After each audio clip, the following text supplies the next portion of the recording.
Saya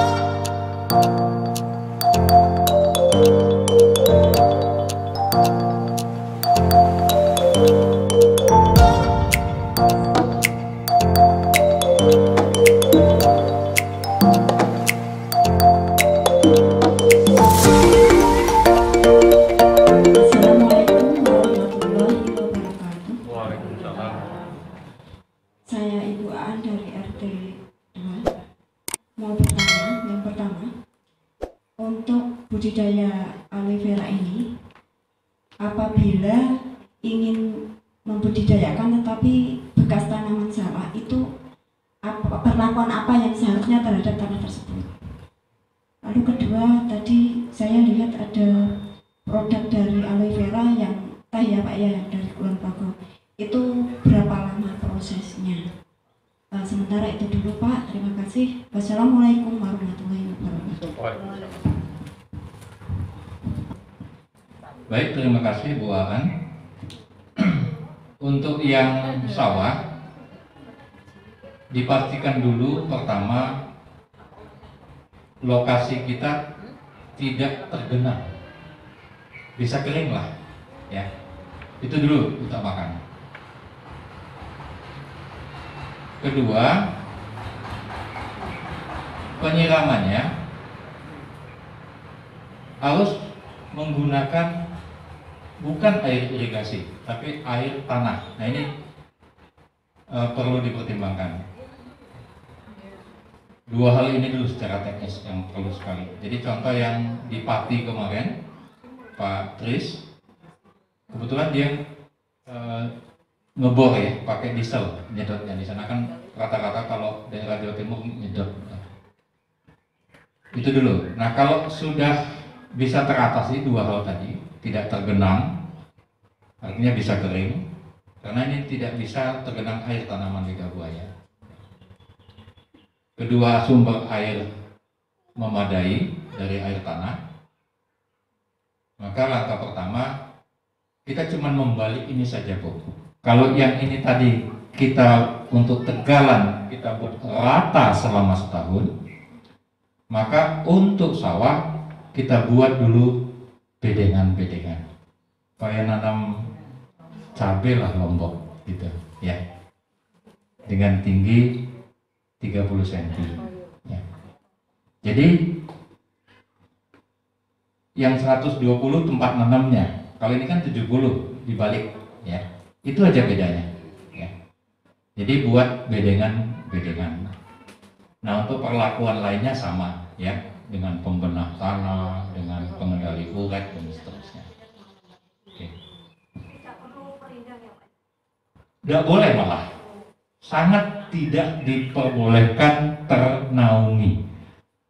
Usahakan minimal, kalaupun harus terlindungi oleh tanaman besar, dari sisi barat, sisi timurnya sampai jam 12 siang itu harus kena sinar dari pagi. Nah ini perlu pertimbangan. Jadi banyak sekali beberapa teman-teman yang mengajukan lahannya, ya langsung kita bilang nggak layak soal sumber air segala macam. Kayak Mbayat itu sudah 3 kali dia mengajukan, kita turun ke lapangan, jadi kita ngecek, nggak sekedar ngomong. Kita datang ke Pati, saya datang ke Jember, datang saya ke Haspang sana ya, ke Guci, kita lihat. Kalau nggak layak, karena tidak, kita bertarung 8 tahun ya. Bahkan sekarang ini sebenarnya kita sedang mengaplikasikan satu formula dari Jerman, itu insya Allah bisa sampai 12 tahun tanaman kita ini, bahkan bisa sampai 20 tahun ya. Bayangin sekali tanam hasilnya 12 tahun, apa nggak luar biasa gitu kan. Nah jadi penting itu.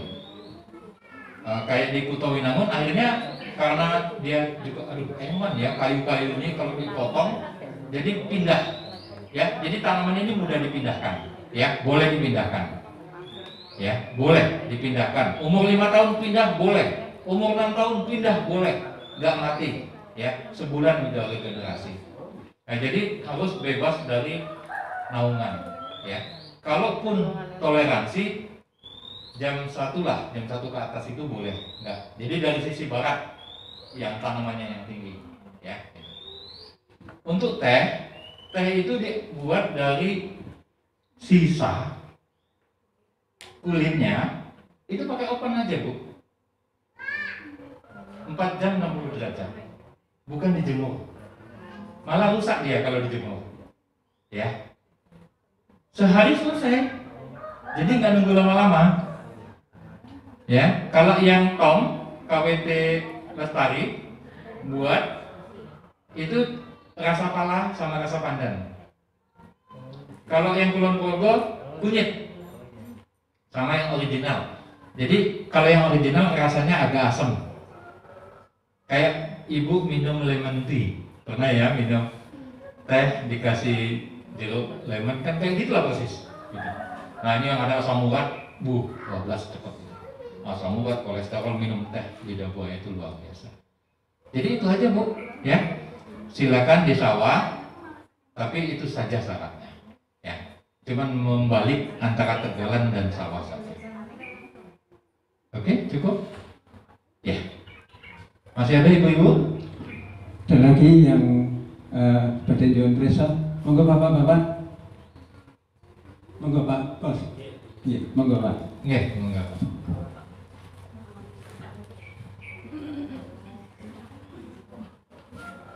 Assalamualaikum warahmatullahi wabarakatuh. Waalaikumsalam. Mohon maaf saya terlambat karena harus di sawah dulu Pak. Matur nuwun. Yang pertama yang perlu kami sampaikan bahwa untuk lidah buaya ini memang secara umum di daerah kita belum banyak dikembangkan Pak. Oleh karena itu ini hal yang baru yang bagus sekali dan cukup prospektif walaupun nanti diperlukan pengetahuan yang lebih. Saya kira perlu ada tindak lanjut dari pertemuan ini sehingga nanti terutama dari Bapak Ibu yang di wilayah Mangkunegaran ini yang akan mencoba untuk mengembangkan tanaman lidah buaya ini nanti akhirnya itu bisa menikmati hasilnya, meningkatkan produksi Pak. Mengingat bahwa untuk di wilayah sini tadinya produk unggulan adalah salak pondok, namun akhir-akhir ini salak pondok sudah sangat ketinggalan Pak. Seperti ini. Yang pertama yang perlu kami sampaikan bahwa belum lama saya juga menerima informasi dari seorang namanya ahli pengobatan Pak. Namun dia tidak mau hasilnya itu dilab Pak. Jadi untuk kalangan sendiri. Khususnya juga menyangkut lidah buaya Pak. Jadi kelebihan lidah buaya ini juga bisa untuk mengobati virus COVID-19 Pak. Yaitu yang diambil dagingnya, kemudian dicampur dengan susu murni yang baru saja diperah, baik itu kambing maupun sapi, tapi yang belum dimasak. Kemudian cukup daging dicampur dengan susu yang baru saja diperah, kemudian dicampur dengan gula pasir sedikit, sehingga itu langsung diminum dan insya Allah apa yang dia lakukan dicoba karena dia seorang ahli terapis Pak, itu bisa untuk mengatasi atau mengobati atau mencegah penyakit COVID-19. Jadi dari situ memang betul bahwa lidah buaya banyak sekali manfaatnya.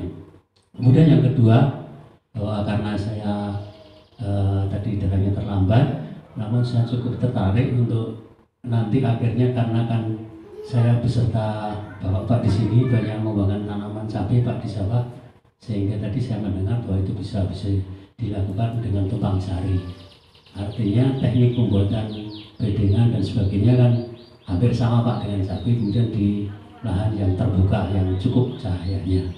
Namun demikian tadi karena kami maklumi nanti kami akan menggali informasi dari mungkin ibu atau istri yang tadi sudah datang duluan. Namun yang penting bahwa apakah ini kan biasanya kita kendalanya kita menanam cabai Pak, ketika kita panen ternyata hasilnya murah Pak, nilai jualnya.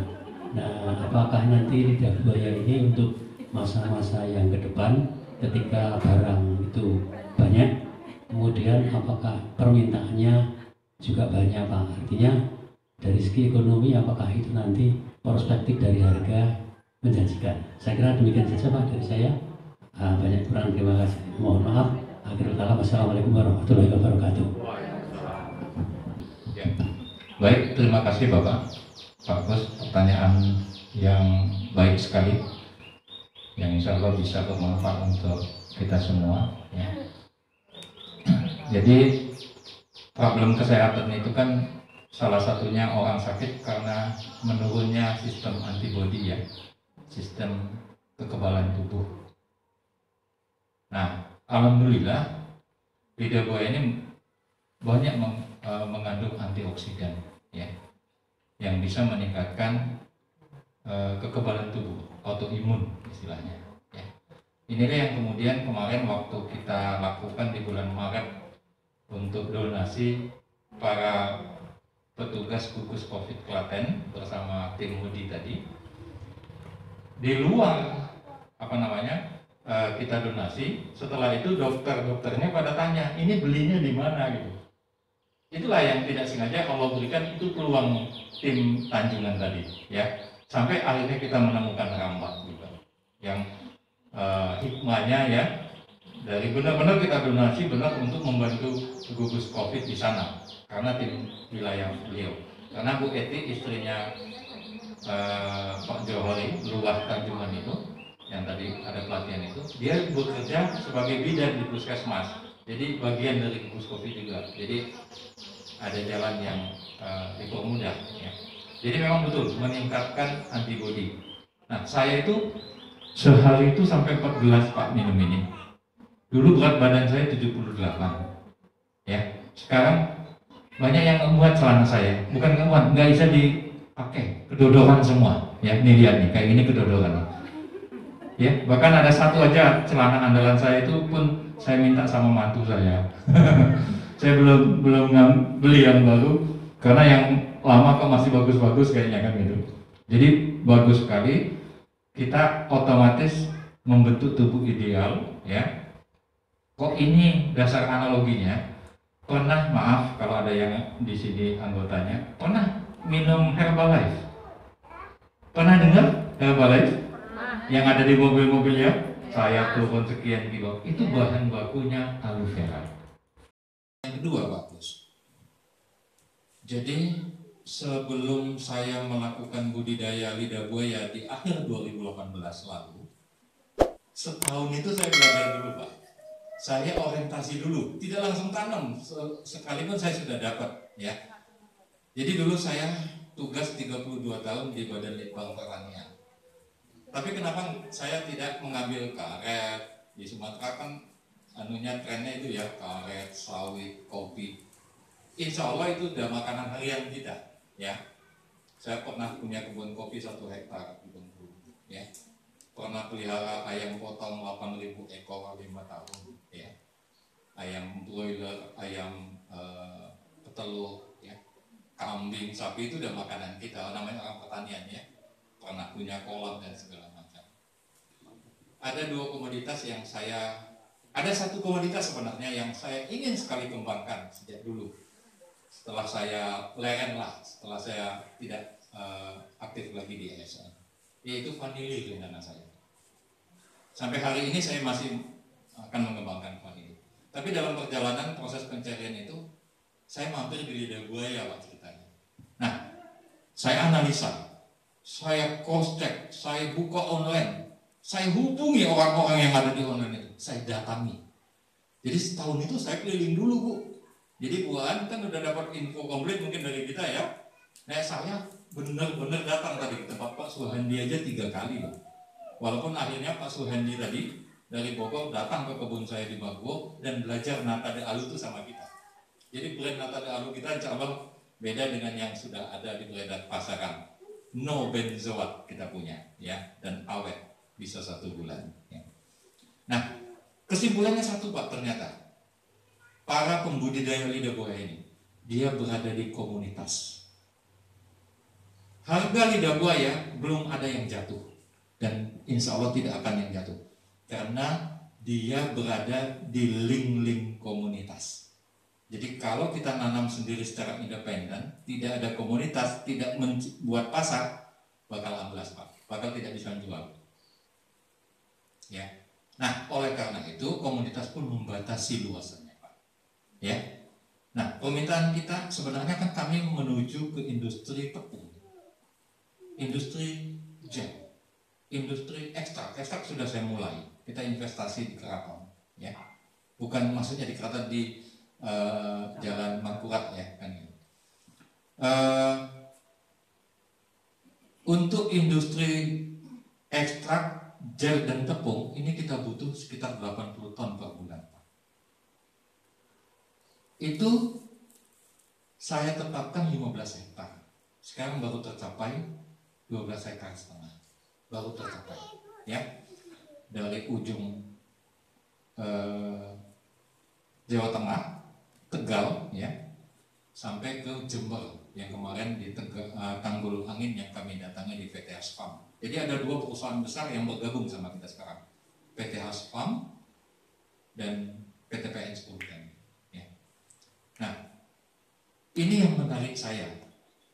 Mohon maaf kalau sawit fluktuasi harganya luar biasa. BEP-nya, break even point, intinya gini, break even point itu nilai yang kita keluarkan dibanding harga jual setara nggak? Atau lebih dari satu nggak pembaginya? Kalau lebih dari satu lanjutkan. Harga sawit per kilo itu kalau bisa jual 1.600, monggo lanjutkan. Tapi pernah cuma 1.200.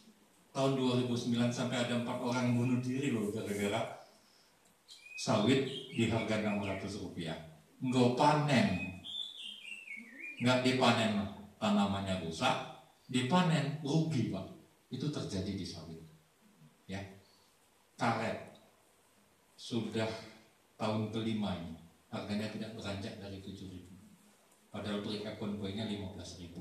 Menangis tuh teman-teman kita di Sumatera Selatan yang paling banyak karetnya sama Sumatera Utara, ya. Nah, alhamdulillah saya melihat pertama gini, awalnya kan, oh, usia saya sudah di atas 50. Ono enggak budidaya yang tidak banyak mengalokasikan waktu dan tenaga. Itu dulu saya cari supaya saya tidak habis-habisan waktu dan tenaga di kebun itu, ya kan? Karena saya mau melakukan sendiri, Bu, ya. Kedua, harganya stabil enggak? Yang ajak gitu, yang tidak pernah merosot. Ternyata lidah buaya pilihannya, ya. Nah, di PPLB sekarang tinggal 2,5 hektar, Pak. Jadi kalau sebenarnya tanggal 31 besok mau saya update, Pak. Untuk beberapa wilayah sudah saya tutup. Jadi udah kami bertahan di maintenance ini aja. Kebetulan alokasi yang 80 ton ini nanti salah satunya. Jadi kami kan datang belakangan nih sebenarnya PPLB ini. Tahun 2018 kita dirikan. Beranggotakan baru 3 orang waktu itu. Sekarang sudah 44, ya. Dalam perjalanannya 2 asosiasi aloe vera, Aveco, Kulon Progo yang sudah 6 tahun berjalan malah bergabung sama kita sekarang. Nah, saat ini saya kekurangan bahan baku kan. Kayak besok Senin saya sudah harus menyiapkan untuk suplai hari Selasa. Saya Selasa tiap Jumat tuh harus nyuplai, ya, untuk supermarket lewat Tom. Kontrak kami dengan Tom ini unlimited, Pak, tidak setahun 2 tahun, tapi selamanya. Bahkan kami diberikan kepercayaan untuk buka Tom di Jawa Timur. Jadi yang panenan dari Malang bulan depan itu akan balik lagi ke Jawa Timur. Coba bayangin, itu yang PPLB, ya. Nah, itu kondisinya kita masih sangat kekurangan, minus, Pak. Bahkan saya besok Selasa ini mau telepon lagi Aveco untuk menyiapkan bahan baku. 1. Kemudian asosiasi lidah buaya Bantul di bawah Pak Ferdinand ini baru saja juga merapat ke kita. Salah satu yang merapat, buat mereka merapat, kepastian pasar dan SOP. Karena awalnya yang Kulon Progo waktu bergabung ke kita nyoba ngirim daun ke saya reject 125 kilo loh. Saya kembalikan. Jadi saya tahu betul ini pakai urea, ini pakai konska, ini pakai kotoran ayam atau pakai sapi, kita tahu. Ya, jadi ibu mau coba-coba nih banyak pupuk kandang dari kotoran sapi, wes tahu kita, ya beda, ya akan beda hasilnya Pak. Jadi ikutin aja SOP kita, murah meriah. Ya. Adapun analisa yang saya tampilkan tadi, yang mahal kan sewa lahan. Kalau Bapak punya lahan, udah dikeluarin. Tenaga kerja semuanya bayar. Kalau kita yang terjun sudah nggak bayar. Akhirnya apa yang kita beli? Cuma bibit kok. Kotoran kambing sudah ada, ya kan? Tapi analisa itu perlu untuk menjadi acuan kita layak tidak ini diusahakan. Itu ya dasarnya. Kebetulan saya backgroundnya memang analisa usaha tani, studi di UGM-nya, ya itu, ya. Jadi semuanya pakai analisa. Dasarnya analisa. Itu Bapak. Begitu Pak Gus, mudah-mudahan terjawab ya. Monggo yang 2,5 hektar ini berapa teman-teman yang mau ya, atau mau coba kembangin di pot kayak di Melipang, boleh juga saya sarankan studi banding ke sana untuk belajar sama teman kita di Melipang yang sudah mensejahterakan 125 ibu-ibu rumah tangga yang awalnya cuma 25 loh, sekarang udah 125 sejahtera ya. Ini yang luar biasa. Mungkin begini, ya begitu Pak tambahannya. Cukup lah ya. Mudah-mudahan nanti setelah ini kita lanjutkan. Ya, terima kasih. Assalamualaikum warahmatullahi wabarakatuh. Assalamualaikum warahmatullahi wabarakatuh. Waalaikumsalam. Terima kasih waktunya. Juga saya mengajak apresiasi dulu pada Pak Mariono.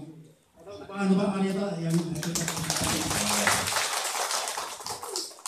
Karena ini ilmu yang sangat bermanfaat sekali. Gitu. Gratis kalau undang sendiri Pak Mariono mungkin berapa juta ini. Ya. Nah, ini sangat luar biasa. Mungkin Pak Mariono hanya meninggal ilmu yang bermanfaat tadi. Ya, mungkin ada yang perlu saya tanyakan tadi, tapi kalau manfaatnya, saya percaya ibu pengen membuat macam-macam ini. Paling tidak untuk konsumsi dirinya sendiri biar sehat. Kalau di pot itu, gitu. Tapi saya juga ingin yang tadi dalam kondisi tanah ini. Kita akui di Mangkudranan ini uret begitu banyak sekali. Tadi ada pembebasan uret dan pembebasan pestisida yang ada di sekitar mungkin lingkungan kita ini. Nah, tadi saya belum paham obatnya seperti apa toh. Nah, mungkin Pak Mariono bisa menunjukkan sehingga nanti kalau dengan media itu atau obat itu yang sifatnya alami ya, mungkin kalau jadi nanti di pot ya juga dibuat seperti itu beramah urete ya gitu. Karena nanti ini sangat bermanfaat sekali. Saya mohon masukannya tadi ya untuk netral uret, netral pestisida di sekitar kita. Karena tanaman yang lain pun juga perlu dinetralkan dari uret dan pestisida tadi. Itu aja, terima kasih. Dan sekali lagi mau terus sama Pak Mariono bisa rawuh di Masjid Al-Amin ini. Kita berikan support untuk Mangkudranan ya, tetap siap ya Mangkudranan ya. Nah, apalagi dengan COVID kita sudah punya antisipasinya, vitaminnya C itu loh. Kalau 3000 miligram itu per satu baru satu berapa itu Pak? 1 kilo atau gimana? 1 kilo. Nah itu kan udah luar biasa. Jadi kan dari lidah buaya kalau untuk vitamin C berapa ribu satu itu kita. Wah ini udah luar biasa. Terima kasih Pak Mariono atas keadaan, mohon maaf dan akhiri. Assalamualaikum warahmatullahi wabarakatuh. Waalaikumsalam. Ya, terima kasih Pak Dan. Melengkapi pertanyaannya Pak Kus tadi, yang ramuan dibuat tadi itu persis yang dilakukan teman-teman kita di India Pak, yang dicampur susu segar, ya, di jus sama susu segar boleh, silakan, ya, jadi nggak dicuci-cuci, itu di India mereka begitu, ya.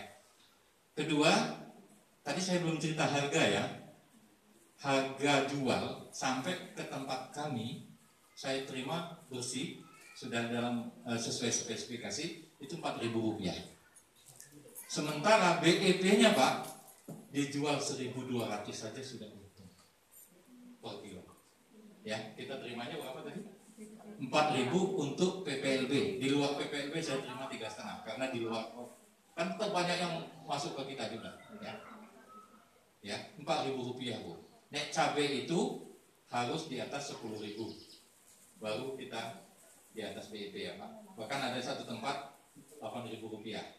Ada yang pernah hitung? Bapak dapat buat cabai juga ya? Budidaya cabai dong? Pernah berapa menghitung untuk bisa mendapatkan belen? Mbak Bu mana ya? Kalau kita untung Pak, ya. Mbak Bu berarti banyak, mohon maaf, mungkin banyak saprodi yang digunakan ya, pestisida dan segala macam ya. Oke. Baik Pak, dan jadi, anunya nggak dibawa pembenahnya. Ini Mosameta Putra, karya Putra Jogja ya, orang-orang Jogja dari alumni UGM ya. Kantornya di Rejondani Pak ya, dan produk ini sudah diambil Kamerun, Vietnam, yang selama ini untuk lokal kita saja pengambilan uret susah sekali ya. Jadi ini hanya dicampurkan dengan 200 liter air ya, 200 liter air bubuk diaduk, nanti dikocorkan ke pangkal-pangkal tanaman ya. Cara kerjanya adalah merusak sistem saraf uret sehingga dia tidak bisa beraktivitas dengan baik, apalagi berproduksi menghasilkan telur ya. Ini kalau endemi atau pandemi di lahan kita itu ya, bukan pandemi COVID ya, pandemi uret ya gitu. Itu ulangi paling tidak seminggu sekali. Lalu cirinya mudah, kalau di lidah buaya itu kalau dia coklat, kedudukannya goyang, itu ada uret, cabut aja. Pasti ada minimal 1 uret ada di bawah. Dia gundul akarnya. Kalau mau dicabut boleh, diambil uretnya. Kalau nggak dicabut juga boleh. Tinggal disiram ini aja. Lihat efeknya seminggu ke depan. Akar tumbuh lagi, uret sudah lemah atau tidak berdaya, tanaman kembali hijau dan subur lagi. Ya. Nah, kalau nanti sudah 90% teratasi, pengulangannya sebulan sekali, lalu 3 bulan sekali. Ya. Harus diulangi. Uret itu dihasilkan dari mana? Ibu tahu? Produksi uret itu dari mana sebenarnya? Hah? Dari rabuk. Betul, ya. Dia dari rabuk, itu lavanya kumbang tai atau kumbang tanduk, ya. Itu gedenya, ya. Nah, dia akan sangat leluasa di lahan-lahan pasir. Kalau lempung enggak, ya. Nah, padahal kalau Bapak Ibu punya lahan lempung, itu yang paling top untuk lidah buaya di Jawa. Iya, makanya Bantul dan Kulon Progo lebih tinggi hasilnya dibanding yang kita lahan pasir. Tapi nggak apa-apa. Insya Allah yang saya aja lahan pasir sudah menghasilkan. Ya, kita mau kasih contoh itu, apalagi yang di lahan lempung. Ya. Ini aja yang digunakan. Eco Protector ini untuk menetralisir, menghilangkan efek radikal bebas yang ada di tanah. Jadi penggunaan pestisida, pupuk-pupuk kimia atau anorganik ini bisa dinolkan selama 2 bulan saja dengan ini. Ya, jadi besok kan kita udah eranya organik nih Pak. Ya, saya sendiri ada orderan California loh ini. Jadi lidah buaya ini pintu masuk sebenarnya.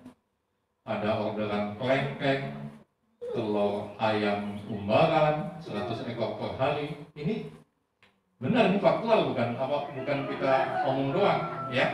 Dan itu mintanya organik. Pertanyaannya, tadi saya lihat banyak pepaya di sini, organik nggak? Ya. Ada yang tanam pepaya Pak di sini? Bapak punya? Bagus. Berapa sekarang diterima per kilo? Hah? 2.000. 2.000? Boleh. Mau antar ke tempat saya tapi organik, rutin 3.500 saya terima. Nah kalau mau kita buat dulu organik, ya. Hampir-hampir nih, tapi kan saya mau melihat keunggulan daerah kita dulu ya kalau memungkinkan. Di Jember itu 1.000 sampai 1.500 saja Pak. Kebetulan kan pengiriman mudah sekarang, ya. Mau minum adanya. Pengiriman kita pakai Rail Express, ya. Jadi bisa kita terima 3.500 rutin loh Pak itu. Kalau bisa organik nanti dan tetap harganya kita gitu, ya.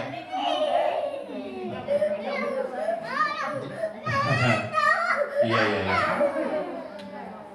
Seperti cabai rawit itu kalau di komunitas kita cuman mau harus organik ya. Rawit itu mau harganya sekarang 6.000, harganya 16.000 atau 40.000, kontrak kita 20.000 Pak tetap, gitu ya. Tapi itu tahap bukti lah, ya. Intinya ini lidah buaya ada sebuah peluang yang bisa kita kerjakan, mengerjakannya nggak terlalu susah untuk usia yang di atas 50 tahun oke, usia muda bergengsi, keren dan segala macam. Nanti di komunitas kita kalau lagi saya kumpulkan, ketemu nanti dari berbagai latar belakang. Ada dokter, ada profesor, ada petani biasa, ada buruh tani, tapi bersatu, ya. Saya 3 kali mengajukan pertemuan kayak gini gagal Pak di Rotan Pak untuk Malang Retro, nggak bisa karena nggak diizinkan. Jadi begitu aja Pak Gus saya kira, ya. Ini bahannya. Nanti umur 6 bulan kita baru pakai ini. Ini untuk melebarkan, memanjangkan dan menebalkan daun, ya. Bisa nggak untuk padi? Anakan dan bulir pertama. Cabai, Bapak lihat aja yang sudah melorot, hanya produktivitasnya meningkat Pak dengan ini. Ini banyak diaplikasikan ke tanaman horti, ya. Ini yang apa? G plus Enza, ya. Cuman 2 ini aja formula kita. Plus apa tadi? Kotoran, kambing itu tok, jangan yang lain, ya. Udah ini aja. Murah-murah kok, ya, tapi hasilnya luar biasa insya Allah. Begitu Bapak? Pertanyaan dari Pak kan? Dari Pak Dar tadi? Ini kan? Oh iya. Ini untuk mengadili urat Pak. Ini hanya 30.000 rupiah. Ya? Ada beberapa toko pertanian yang ada. Ini udah nasional Pak sebenarnya, tapi belum tentu ada semua, ya. Nah itu bisa melalui kita. Harganya sama 30.000. Bapak beli langsung ke pabriknya juga boleh Pak, di Rejondani Pak. Boleh, itu nanti ketemu Pak Sabto, Pak Reza, itu yang manajer lapangannya segala macam, ya. Mereka berkumpul para ahli-ahli dari UGM yang melahirkan ini, dan ini sudah yang banyak pakai malah sawit Pak ini. Di Kalimantan tuh sekali ngambil tontonan ini Pak, ya. Kalau kita kan sedikit sekali kok tadi penggunaannya, ya. Nah ini aja diaplikasikan, ya. Cepat sekali ini, ya. Murah, ini hanya 30.000, yang ini hanya 60.000, ya. Yang ini hanya 70.000, ya. Ini bisa dipakai 6 bulan. Nanti formula pembuatan komposti namanya. Yang penting disiapkan drum 200 liter. Nanti saya kalau memang nanti kita ajarkan caranya semua. Jadi dimulai dari cek lahan untuk yang lahan terbuka, ya. Kalau pot, masa mau saya cek potnya? Nggak perlu ya, udah tahu kan pot ya. Oke, demikian saya bilang terima kasih untuk sesi yang pertama. Aplaus untuk Pak Mariana.